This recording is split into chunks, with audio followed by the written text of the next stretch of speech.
हाँ तो my dear student, यदि आप क्लास 12th का स्टूडेंट हैं क्या, यदि आप क्लास 12th का स्टूडेंट हैं और इस बार 2025 में इस बार 2025 में बिहार बोर्ड इंटर का एग्ज़ाम देंगे, तो मेरे दोस्त आज का जो क्लास है आपके लिए बहुत बहुत बहुत इंपॉर्टेंट है। क्योंकि आज के क्लास से आपका 2025 के एग्ज़ाम में 8 अंक फिक्स होने वाला है। क्या 8 अंक फिक्स होने वाला है? क्योंकि आज के क्लास में हम लोग क्लास 12 जो आपका है हिंदी का सबसे मोस्ट इम्पोर्टेंट टॉपिक निबंध के बारे में चर्चा करेंगे। किसके बारे में?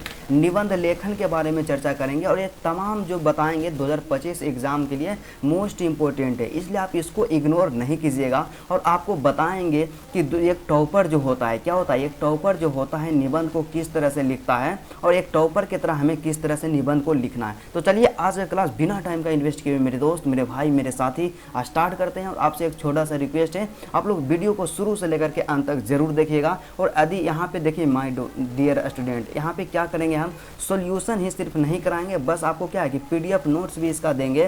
पूरा पीडीएफ नोट्स मिलेगा और पीडीएफ नोट्स का आपको किसी भी प्रकार का कोई भी चार्ज नहीं देना होगा।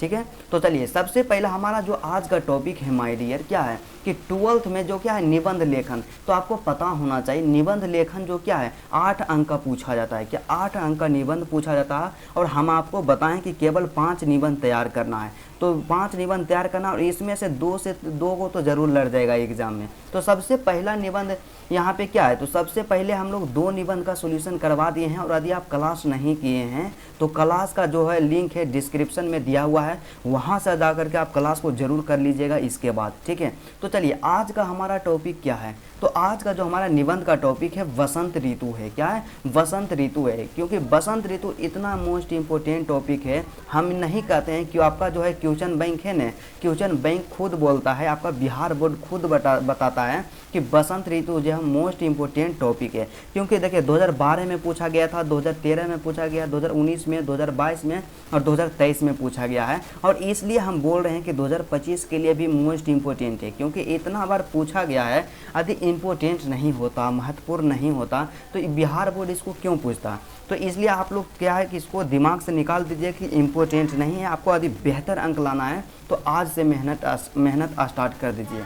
तो चलिए हमारा टॉपिक क्या है, तो हमारा जो टॉपिक है माय डियर क्या है कि बसंत ऋतु है। क्या बसंत ऋतु? तो देखिए जब भी आप निबंध लिखिएगा या टॉपर जो भी निबंध लिखता है वो क्या करता है, तो सबसे पहले क्या करता है, आप अपना हेडिंग दीजिएगा। आपका निबंध का जो भी टॉपिक रहे, क्या निबंध का जो भी टॉपिक रहे वहाँ पे हेडिंग दीजिएगा। उसके बाद दूसरा काम क्या कीजिएगा कि रूपरेखा तैयार कीजिएगा। क्या कीजिएगा? रूपरेखा तैयार कीजिएगा। तो आप बोलिएगा कि भैया ये आप रूपरेखा कुछ ही बोल रहे हैं, ये तो हमला कुछ समझ में नहीं आ रहा है। तो देखिए रूपरेखा कहने का मतलब यही है ब्रदर सिस्टर्स, क्या है कि देखिए रूपरेखा का मतलब क्या होता है कि आप तो बसंत ऋतु पे निबंध लिख रहे हैं भैया जी, लेकिन बसंत ऋतु में आप किस किस टॉपिक को कवर कीजिएगा, किस किस बिंदु पे आप निबंध लिखिएगा, उसी को हम लोग रूपरेखा बोलते हैं। तो जैसे कि यहाँ पे क्या हमारा पहला टॉपिक हम लोग कवर करेंगे, भूमिका लिखेंगे। क्या लिखेंगे? भूमिका लिखेंगे। मतलब कि बसंत ऋतु के बारे में बताएंगे, बसंत ऋतु क्या होता है, बसंत ऋतु कब कैसे होता है, क्या होता है, उसके बारे में लिखेंगे, उसका परिचय देंगे। और दूसरा टॉपिक यहाँ क्या लिखेंगे कि बसंत ऋतु का आगमन लिखेंगे कि बसंत ऋतु का आगमन कब होता है। तीसरा टॉपिक हम क्या कवर करेंगे कि प्राकृतिक सौंदर्य, मतलब जब बसंत ऋतु का आगमन हो जाता है तो उस टाइम में प्राकृतिक सौंदर्य जो होता है कैसा रहता है। और यहाँ पे चौथा लिखेंगे सांस्कृतिक और धार्मिक महत्व, मतलब बसंत ऋतु का सांस्कृतिक और धार्मिक क्या महत्व है।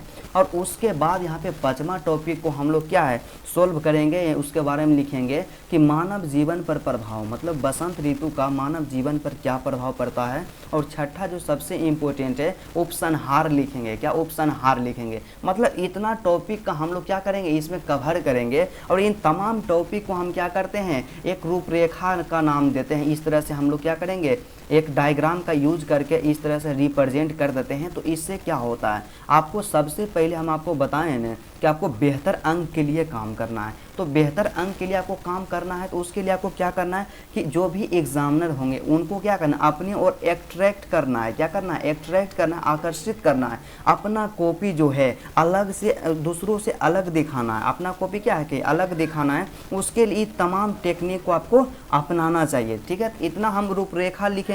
और आपको एक बात और बताते हैं मेरे ब्रदर, आप लोग क्या है कि रेड पेन का प्रयोग नहीं कीजिएगा। किसका? रेड पेन का प्रयोग नहीं कीजिएगा, इतना आप ध्यान रखिएगा, रेड पेन का प्रयोग नहीं करना है। तो चलिए हम लोग क्या करेंगे, ये रूपरेखा लिखे ने, उसके बाद फिर क्या करेंगे यहाँ से कि एक टॉपिक यहाँ से उठाएंगे कि भूमिका लिखेंगे। ठीक, भूमिका तो 1 नंबर में यहाँ से दे करके हम लिखेंगे। तो 1 नंबर में हमारा जो टॉपिक क्या था निबंध का, हमारा टॉपिक था भूमिका था। क्या? भूमिका। तो भूमिका इस तरह से दिए, उसके बाद इस लाइन को आप छोड़ दीजिएगा। अक्सर स्टूडेंट यही मिस्टेक करते हैं। तो यहाँ से लिखना स्टार्ट करना है कि भारत विविध ऋतुओं का देश है। क्या है? भारत जो है ना विविध ऋतुओं का देश है और यहाँ हर ऋतु का अपना अलग महत्व है। क्या? कि भारत जो है विविध ऋतुओं का देश है और यहाँ हर ऋतु का अपना अलग महत्व है और सौंदर्य है।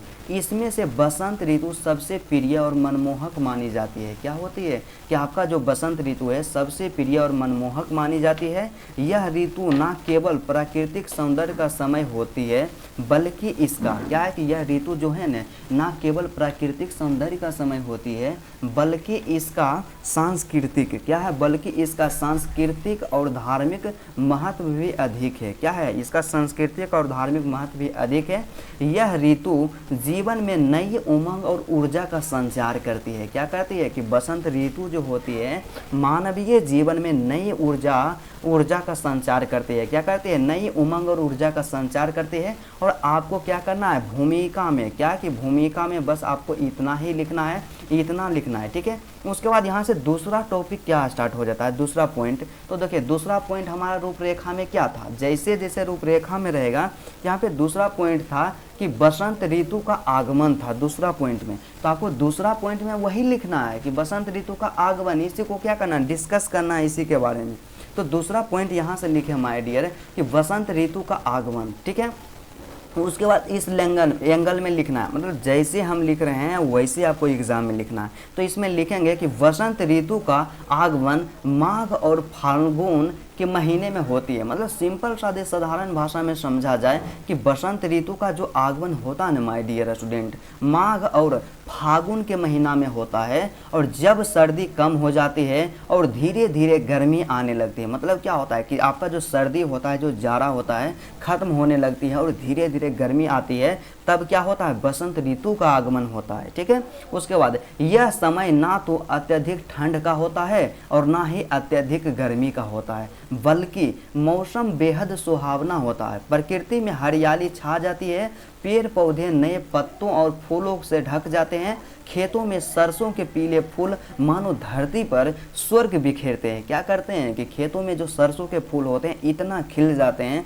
कि मानो धरती पर वो क्या कर रहे हैं, स्वर्ग को बिखेर रहे हैं। उसके बाद लिखना है कि ऐसी समय में गेहूं और जौ की फसलें पकने लगती है, जो किसानों के लिए खुशी का समय होता है। मतलब सीधा सा आप समझिए ना कि जब हमारे खेतों में गेहूं और जौ की फसलें क्या होने लगती, पकने लगती है, तो समझ जाइएगा कि उस समय क्या है, बसंत ऋतु का समय है। ये मतलब समझिए बसंत ऋतु का आगमन हो गया। बस आपको इतना लिखना है कि बसंत ऋतु का आगमन कैसा होता है, किस तरह से होता है और कब होता है। ठीक है, इतना लिख दें। उसके बाद तीसरा टॉपिक का हम लोग डिस्कशन करेंगे। तो तीसरा टॉपिक हमारा यहाँ से क्या है, तीसरा टॉपिक है कि प्राकृतिक सौंदर्य। क्या प्राकृतिक सौंदर्य मतलब क्या कि जब बसंत ऋतु का आगमन होता है तो प्राकृतिक सौंदर्य उस समय क्या रहता है। और हमारा तीसरा टॉपिक भी जो रूपरेखा में है यही होना चाहिए। ठीक है, उसके बाद यहाँ से हम लोग लिखेंगे कि बसंत ऋतु में प्रकृति अपने सबसे सुंदर रूप में होती है। क्या होती है कि बसंत ऋतु में जो प्रकृति होती है ना अपने सबसे सुंदर रूप में होती है। पेड़ पौधे हरे भरे हो जाते हैं। क्या होते हैं कि पेड़ पौधे जो होते हैं हरे भरे हो जाते हैं और बागों में रंग बिरंगे फूल खिलने लगते हैं। कोयले की मधुर कूक और पक्षियों की चहचहाना वातावरण को और भी मनमोहक बना देती है। क्योंकि आप लोग अक्सर मतलब हम सब अक्सर गांव से आते हैं और यह क्या है कि ये सब तो हम देखते रहते हैं कि जब क्या करता है कि कोयल अपना आवाज़ निकालता है या पक्षी चहचहाता है तो इस टाइम क्या होता है कि मन काफ़ी मनमोहक हो जाता है। ठीक है, उसके बाद लिखना है कि यह समय होता है जब धरती जैसे नई ऊर्जा और ताजगी से भर जाती है। क्या होती है कि इस समय जो होती है ना, धरती नई ऊर्जा और ताजगी से भर जाती है। मनुष्य का मन भी इस सौंदर्य से प्रभावित हुए बिना नहीं रह सकता है। क्या है कि मनुष्य का जो मन होता है इस सौंदर्य से काफ़ी प्रभावित हो जाता है। उसके बाद चौथा पॉइंट हमारा क्या है, यहाँ पे आपको देखना है, थोड़ा सा देखते रहना कि रूपरेखा में। तो रूपरेखा में चौथा पॉइंट क्या कहता है कि सांस्कृतिक और धार्मिक महत्व, मतलब बसंत ऋतु का सांस्कृतिक और धार्मिक महत्व क्या है। तो चौथा पॉइंट में हम लोग इसी का डिस्कशन करेंगे और इस तरह से आप लिखिएगा तो आपको क्या है 5 में से 5 अंक जरूर, 8 में से 8 अंक जरूर मिलेगा। तो सांस्कृतिक और धार्मिक महत्व क्या है बसंत ऋतु का, तो इसमें लिखना है कि भारत में बसंत ऋतु का सांस्कृतिक और धार्मिक महत्व भी बहुत अधिक है। क्या है, बहुत अधिक है। बसंत पंचमी का त्यौहार इसी ऋतु में मनाया जाता है। क्या होता है कि बसंत पंचमी का जो त्यौहार होता है ना, इसी ऋतु में मनाया जाता है, जो सरस्वती पूजा के रूप में भी प्रसिद्ध है। क्या है कि जो सरस्वती पूजा के रूप में प्रसिद्ध है। यह त्यौहार विद्या ज्ञान, क्या यह जो त्यौहार है ना, त्यौहार है मतलब सरस्वती पूजा जो है विद्या ज्ञान और संगीत के देवी सरस्वती को समर्पित होता है। इस दिन लोग पीले वस्त्र पहनते हैं और देवी सरस्वती की पूजा करते हैं। इसके अलावा होली का पर्व भी इसी ऋतु में मनाया जाता है। मतलब बसंत ऋतु में भी हम लोग क्या करते हैं, होली का त्यौहार मनाते हैं। क्या, होली का त्यौहार भी बसंत ऋतु में मनाते हैं, जो रंगों का त्यौहार है और प्रेम व आनंद का प्रतीक है। उसके बाद पाँचवा पॉइंट जो हमारा माय डियर स्टूडेंट जो सबसे इम्पोर्टेंट यहाँ पे है, तो पाँचवा पॉइंट यहाँ पे पॉइंट क्या कहता है, यहाँ से देखना है सीधा सा आपको। क्या कहता है पाँचवा कि मानव जीवन पर प्रभाव, मतलब बसंत ऋतु का मानव जीवन पर प्रभाव क्या पड़ता है। देखिए हम किस तरह से टॉपिक को कवर कर रहे हैं, इस तरह से आप लिखिएगा ना, आपका एग्जामिनर जो भी होंगे बिल्कुल खुश होंगे। तो मानव जीवन पर क्या होता है कि बसंत ऋतु का क्या प्रभाव पड़ता है, क्या इफेक्ट्स पड़ता है, उसी को दिखाना है। यहाँ पे लिखना है कि बसंत ऋतु का समय, बसंत ऋतु का मनुष्य के जीवन पर भी सकारात्मक प्रभाव पड़ता है। क्या है कि बसंत ऋतु जो होता है उसमें मनुष्य के जीवन पर भी सकारात्मक प्रभाव पड़ता है। इस मौसम में स्वास्थ्य बेहतर रहता है। क्या होता है कि बसंत ऋतु का जो सीजन होता है, जो मौसम होता है, उसमें स्वास्थ्य जो होता है मनुष्य का बेहतर रहता है, मन खुश रहता है और नई ऊर्जा का संचार होता है। यह ऋतु मनुष्य के भीतर नए विचारों और सकारात्मकता का उदय करती है। क्या करती है कि यह जो ऋतु है ना, मनुष्य के भीतर नई विचारों और सकारात्मकता का उदय करती है। कवियों और लेखकों के लिए यह ऋतु प्रेरणा का स्रोत बनती है। क्या होती है, प्रेरणा का स्रोत बनती है और उनकी रचनाओं में इस ऋतु की छटा साफ दिखाई देती है। ठीक है, और उसके बाद लास्ट में जो हमारा सबसे मोस्ट इम्पोर्टेंट पॉइंट आता है, जो कि जिस पर कि एग्जामिनर ज़्यादा ध्यान देते हैं, इसको थोड़ा सा आपको बढ़िया से लिखना है, उपसंहार। क्या है, उपसंहार। क्योंकि क्या है कि निबंध जो आपका होगा ने, दो चीज़ देखेंगे जो भी एग्जामिनर होंगे। पहला क्या देखेंगे, भूमिका देखेंगे कि विद्यार्थी भूमिका को किस तरह से लिखा है, और दूसरा यहाँ से आपका देखा जाता है उपसंहार। तो उपसंहार में आपको काफ़ी एट्रैक्टिव वर्ड्स का उपयोग करना है, शब्द का प्रयोग करना है, ताकि एग्जामिनर के माइंड में एक अच्छा रिस्पॉन्स जाए। ठीक है, पूरा माहौल बना देना है कि हम एकदम पूरा ब्रिलियंट विद्यार्थी हैं। ठीक है, उसके बाद यहाँ से लिखना है कि वो इसमें क्या लिखना है कि वसंत ऋतु प्रकृति और मानव जीवन में नई उमंग, ताजगी और आनंद का संचार करती है। क्या होती है कि बसंत ऋतु जो होती है ना, प्रकृति के साथ साथ मानव जीवन में भी नई उमंग, ताजगी और आनंद का संचार करती है। यह समय न केवल प्राकृतिक सौंदर्य का होता है, बल्कि मनुष्य के जीवन में भी ऊर्जा और सृजनात्मकता का भी संचार होता है। यही कारण है कि इसे ऋतुराज यानी ऋतुओं का राजा भी कहा जाता है। क्या होता है कि बसंत ऋतु को ऋतुराज कहा जाता है, जिसका मतलब होता है ऋतुओं का राजा। मतलब ऋतुओं में सबसे सर्वोच्च स्थान पे बसंत ऋतु को रखा गया है। और उसके बाद लिखना है कि बसंत ऋतु की मधुरता और सौंदर्य हर किसी के दिल को छूने वाली होती है, क्या होती है, हर किसी के दिल को छूने वाली होती है। बस इस तरह से आप लोग निबंध को लिख दीजिएगा तो आपका पूरा में से पूरा अंक मिलेगा। तो चलिए आपको इतना ही लिखना था। और यदि आपको वीडियो अच्छा लगा तो वीडियो को मेरे दोस्त आप लोग दिल से लाइक कर दीजिएगा, क्योंकि आपको किसी भी प्रकार का कोई भी चार्ज नहीं लिया जाता है।